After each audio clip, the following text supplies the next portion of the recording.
सुध भारद्वाज एक बार फिर से आप सभी का स्वागत करता हूं अपने YouTube channel chemistry with Bhardwaj sir में। और आज का हमारा टॉपिक है ताप पर अभिक्रिया की निर्भरता, अर्थात अभिक्रिया ताप पर किस प्रकार निर्भर करती है।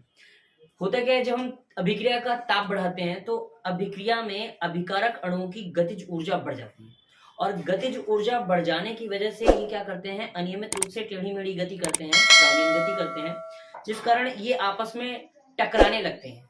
और टकराने पर जब पहले भी टकरा रहे होते हैं, जब ताप बढ़ाते हैं तो काइनेटिक एनर्जी बढ़ जाती है, काइनेटिक एनर्जी बढ़ जाती है तो और ज्यादा टकराते हैं। और जब ये आपस में टकराते हैं तो टकराने के कारण जब प्रभावी टक्करें होती हैं, उन प्रभावी टक्करों से उत्पाद का निर्माण होता है। हो पहले भी रही थी प्रभावी टक्करें, लेकिन जब ताप बढ़ाया तो प्रभावी टक्करों की संख्या बढ़ गई, और जब प्रभावी टक्करों की संख्या बढ़ गई तो उसी निश्चित समय अंतराल में पहले की अपेक्षा अधिक हमें उत्पाद प्राप्त हो रहा है, अर्थात हम कह सकते हैं अभिक्रिया का वेग बढ़ गया है। उसी बात को मैंने लैंग्वेज में लिखा है, देखिएगा।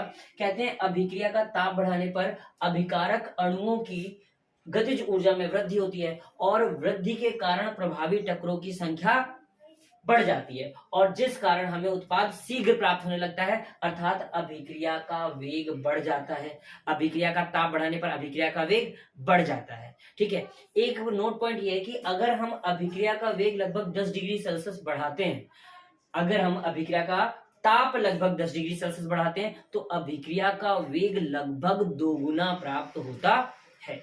इसलिए ये नोट पॉइंट है, आप इसे याद रखें कि अगर हम ताप में लगभग 10 डिग्री सेल्सियस ताप की वृद्धि करते हैं तो अभिक्रिया का वेग हमें लगभग दोगुना प्राप्त होता है। ठीक है, उसके बाद हम जानते हैं कि ताप गुणांक क्या होता है। हमने अभिक्रिया किसी T टेम्परेचर पर कराई, उसका जो वेग स्थिरांक होता है, और 10 डिग्री सेल्सियस ताप बढ़ाकर करा दी, उसका जो वेग स्थिरांक होता है, इनका जो अनुपात होता है, इसे हम कहते हैं अभिक्रिया का ताप गुणांक। मैंने लैंग्वेज में लिखा है, अभिक्रिया का ताप गुणांक 10 डिग्री सेल्सियस ताप पर वेग स्थिरांकों के अंतर का अनुपात जो होता है, उसे हम कहते हैं अभिक्रिया का ताप गुणांक। इंपॉर्टेंट है, याद रखें, हो सकता है आपसे पेपर में पूछा जाए। होपफुली आपको समझ में आया होगा। अगर समझ में आया तो प्लीज लाइक कमेंट सब्सक्राइब जरूर कीजिएगा। थैंक यू सो मच, और आप इसका नोट्स बना लीजिए।